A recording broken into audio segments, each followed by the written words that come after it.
मैं रामकृष्ण मीणा, सहायक आचार्य Hindi, government college द्वारा BA part second paper second में सभी छात्र छात्राओं का खुशी अभिवादन स्वागत करता हूँ।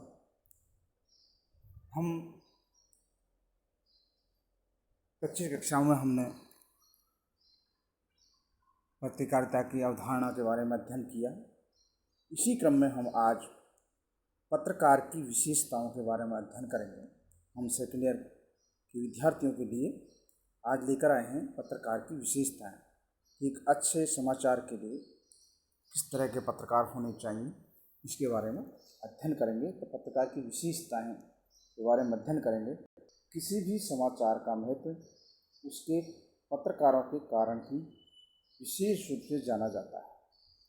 इसी दृष्टि से पत्रकारों की निम्नलिखित विशेषताओं पर ध्यान देना बहुत आवश्यक होता है। तो कुछ पत्रकारिता की जो विशेषताएं होती हैं, उसमें पहली विशेषता है समर्पित लेखीय व्यक्तित्व। समर्पित लेखीय व्यक्तित्व। दूसरा है अभिव्यक्ति का कॉपीराइट। तीसरा है मार्ग निर्धारक और चौथा है मान सम्मान का चिंतन। तो पत्रकार की विशेषता हैं उनमें पहला समर्पित लेखकीय व्यक्तित्व, दूसरा अभिव्यक्ति का कॉपीराइट, तीसरा मार्ग निर्धारक और चौथा है मान सम्मान का चिंतन। अब इनके हम बारे में विस्तृत अध्ययन करेंगे। तो सबसे पहले है समर्पित लेखकीय व्यक्तित्व। पत्रकार का, एक अच्छे पत्रकार को समाचार के लिए किस तरह का होना चाहिए। तो समर्पित लेखकीय व्यक्तित्व। पत्रकार आज के जनसंचार माध्यम के बीच वास्तव में ऐसा व्यक्ति है जिसके पास विचार शक्ति है और वह भी पूर्व रहित और अहम रहित भी। इसलिए वह जहाँ भी कोई भी उपयोगी सूचना स्रोत पाता है तो नए विचारों से भर उठकर अपनी समाचार कथाएं तैयार करने के लिए तत्पर होता है तथा इन विचारों से ही वह अपनी समाचार कथाएं बुनता है। कई बार लेखक या पत्रकार की गहन शोधात्मक दृष्टि की परिणति समग्र या विशेष कथा के रूप में प्रस्तुत होती है। ऐसी समग्र विशेष कथाओं के लिए पत्रकार की निश्चित ही सूचना प्राप्ति के लिए सदैव तत्पर रहकर विश्लेषण करते रहने के लिए बाध्य रहता है। यही कारण है कि अधिकांश पत्रकार इसी प्रकार के विचारों के लिए ही प्रतीक्षारत रहता है तथा समाचार गंध पाते ही सूचना स्रोत संकलन के लिए तत्पर हो उठता है। इस दृष्टि से यह कहना अधिक उपादेय प्रतीत होता है। पत्रकार में समाचार बोध का नव संस्कार जन्म लेता है और वह नाना वर्ग के युवतियों से मिलता है। विविध वर्ग से श्रोतक अपनी शोध के प्रकाशन के लिए तत्पर रहता है, लेकिन यह भी भली भांति जनता के बीच रहकर अपने मूल स्रोतों को खोज कर लेता है। दूसरी विशेषता है अभिव्यक्ति का कॉपीराइट। पत्रकारिता के क्षेत्र में पत्रकार का ऐसा व्यक्तित्व होता है कि जो उसे अपने क्रम के लिए समर्पित बनाए रखता है। इस संबंध में उसकी अभिव्यक्ति के कॉपीराइट बात पर भी श्री राजेंद्र शंकर भट्ट का कथन है कि एक सीमा तक देश के व्यापक तथा आधारभूत उद्देश्यों और आदर्शों के प्रति प्रत्येक पत्रकार का सदा जागृत समर्पण भाव होना चाहिए। पत्रकारिता को कर्तव्य कहा जा सकता है। स्वयं अपने प्रति कर्तव्य और उस जिसके लिए लिखा जाता है उसके प्रति कर्तव्य। ये कर्तव्य निष्ठा ही पत्रकार की व्यक्तित्व को बनाती है। पत्रकार का ये कर्तव्य है कि समाचार संकलन लेखन में अपने अभिभूत को बलि चढ़ाकर व्यापक उद्देश्यों को भी लक्षित करके लिखता है और तथा विश्व से बना पाता है। तीसरा है मार्ग निर्धारक। पत्रकार अनुसरण नहीं करता, मार्ग निर्धारक होता है और यह तभी हो पाता है जब वह पत्रकारिता को कर्तव्य के रूप में ग्रहण करता है। ये बात भिन्न है कि आज पत्रकारिता के विषय में जन समाज क्या सोचता है। पत्रकारिता को व्यवसाय के रूप में स्वीकार करते हुए भी ये तो पत्रकार के समक्ष स्पष्ट होता है, पत्रकारिता सामान्य व्यवसाय नहीं है। वास्तव में पत्रकारिता एक दर्शन के रूप में है जो आज व्यवसाय के स्तर पर पेशा नाम करने का पर्याय हो चला है। इस प्रकार की दृष्टि पर विचार करते हुए श्री राजेंद्र शंकर भट्ट का मत ये रहा है कि ये पत्रिका के ऊंचे सिद्धांतों के अनुरूप नहीं है।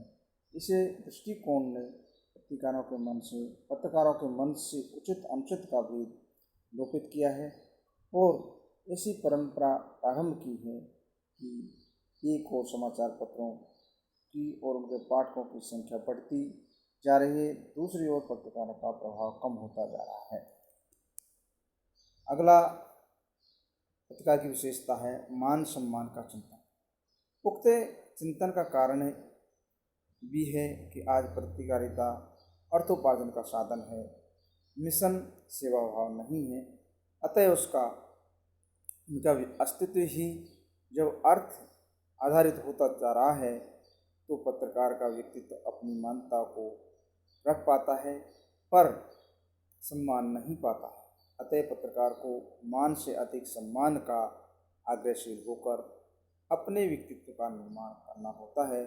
तभी एक पत्रकारिता के व्यवहारिक ज्ञान के प्रवक्ता की मान्यता यह रही है जिसे अपने सम्मान के लिए स्वयं चेष्टा करनी पड़ती है और उसका सम्मान दूसरों कर ही नहीं सकते। मान वह है जो दूसरे अपने मन से करे। इसके लिए पत्रकार को अपना मान अपने में बढ़ाना होता है। सचमुच सम्मान के योग्य ज्ञान या कृत्य होना चाहिए, लेकिन इसे पाने का रास्ता न आसान है और न छोटा। अतः पत्रकार अपने व्यक्तित्व की पहचान के लिए क्या करे क्या नहीं करे स्वयं ही स्पष्ट हो जाता है। पत्रकारिता विशिष्ट और जनसंचार माध्यम।